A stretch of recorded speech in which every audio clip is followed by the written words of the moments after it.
राजनीति का अपराधीकरण रोकने पर आज सुप्रीम कोर्ट का ऐतिहासिक फैसला आ गया है।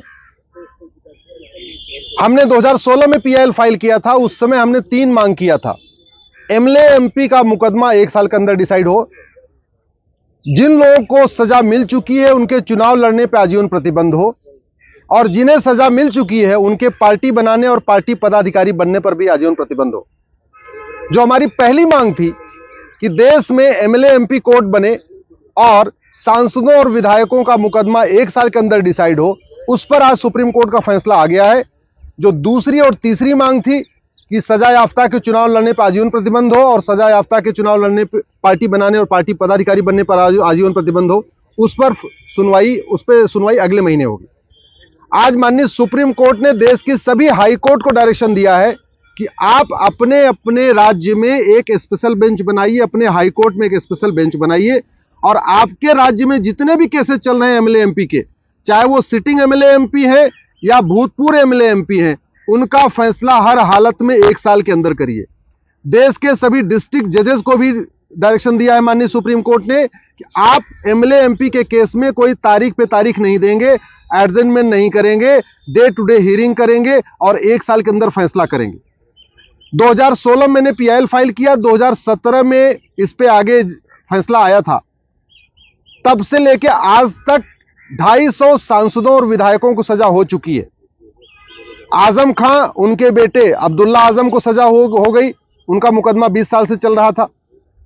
अतीक अहमद को सजा हुई, उनके भाई अशरफ अहमद को सजा हुई, उनका मुकदमा 25 साल से चल रहा था। अफजाल अंसारी को सजा हुई, उनके भाई मुख्तार अंसारी को सजा हुई, उनका भी मुकदमा 20 साल से चल रहा था।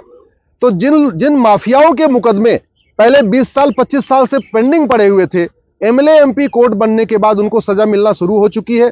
अब तक 250 से ज्यादा अपराधियों को सजा हो चुकी है, उनके चुनाव लड़ने पे प्रतिबंध हो चुका है। अब वो आने वाले टाइम में चुनाव नहीं लड़ पाएंगे, लेकिन हमारा ये कहना है कि ये चुनाव लड़ने पे केवल 6 साल का प्रतिबंध नहीं होना चाहिए, बल्कि आजीवन प्रतिबंध होना चाहिए। और केवल चुनाव लड़ने पे प्रतिबंध नहीं होना चाहिए, बल्कि पार्टी बनाने और पार्टी पदाधिकारी बनने पे भी आजीवन प्रतिबंध होना चाहिए।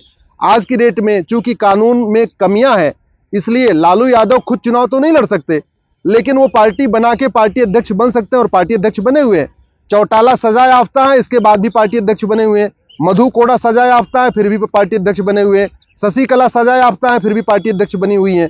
तो अब कानून में चूंकि खामियां हैं, कानून में ऐसा कोई क्लियर कट इंस्ट्रक्शन नहीं है, इसलिए जो लोग खुद चुनाव नहीं लड़ पा रहे हैं वो पार्टी अध्यक्ष बनकर दूसरों को चुनाव लड़ा रहे हैं, रैली कर रहे हैं, मीटिंग कर रहे हैं, टिकट डिसाइड कर रहे हैं, सब कुछ कर रहे हैं, मैनिफेस्टो बना रहे हैं। और वैसे आप देखिए, भारत में जो सरकारें चलती हैं वो तरीके से पॉलिटिकल पार्टियां चलाती हैं। पॉलिटिकल पार्टी तय करती है कौन प्रधानमंत्री बनेगा, कौन मुख्यमंत्री बनेगा, कौन राज्यपाल बनेगा, कौन राष्ट्रपति बनेगा। पॉलिटिकल पार्टी तय करती है कौन सांसद बनेगा, कौन विधायक बनेगा। लेकिन पॉलिटिकल पार्टी का अध्यक्ष एक अपराधी हो सकता है। पॉलिटिकल पार्टियों के लिए कोई नियम कानून नहीं है। पॉलिटिकल पार्टी पदाधिकारी बनने के लिए कोई नियम कानून नहीं है। पॉलिटिकल पार्टी का अध्यक्ष बनने के लिए कोई नियम कानून नहीं है। इसलिए हमने ये मांग किया है कि जो लोग सजा याफ्ता हैं, ये पूरी जिंदगी न चुनाव लड़ पाए, न पूरी जिंदगी पदाधिकारी बन पाए, न पूरी जिंदगी पार्टी बना पाए। इस पे अगले महीने सुनवाई होगी। आज स्पेशल एमएलए एमपी कोर्ट पे सुनवाई हो गई है। सुप्रीम कोर्ट ने देश के सभी हाई कोर्ट को कह दिया है स्पेशल बेंच बनाइए। हाई कोर्ट में भी जितने मुकदमे हैं एमएलए एमपी का, उसको 1 साल के अंदर डिसाइड करिए। डिस्ट्रिक्ट कोर्ट के जजेस के कह दिया है कि डिस्ट्रिक्ट कोर्ट में जितने एमएलए एमपी के मुकदमे चल रहे हैं उसको भी 1 साल के अंदर डिसाइड करिए।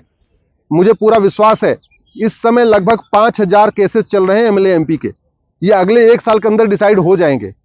और जब इस तरीके से सांसदों विधायकों को सजा मिलना शुरू हो जाएगी, तो आने वाले टाइम में गुंडे बदमाश राजनीति में आने से डरेंगे।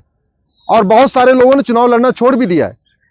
2019 के चुनाव में कई ऐसे लोगों को टिकट मिला हुआ था, लेकिन बाद में उन्होंने चुनाव लड़ने से मना कर दिया, क्योंकि उनका मुकदमा 20 साल से चल रहा था। अगर वो जीत जाएंगे तो उनका मुकदमा 1 साल के अंदर डिसाइड होगा, और उनको पता है कि वो गलत है, उनको सजा भी मिलेगी। तो गुंडे बदमाश राजनीति में आने से अभी डर चुके हैं। और जब ये बाकी जो 5000 केस डिसाइड हो जाएंगे, तो मुझे लगता है आने वाले टाइम में लोग बिल्कुल राजनीति में आना छोड़ देंगे। अच्छे लोगों को संसद विधानसभा में जगह मिलेगी, और गुंडे माफिया जो संसद में आके दलाली कर रहे हैं, बदमाशी कर रहे हैं, उनका आना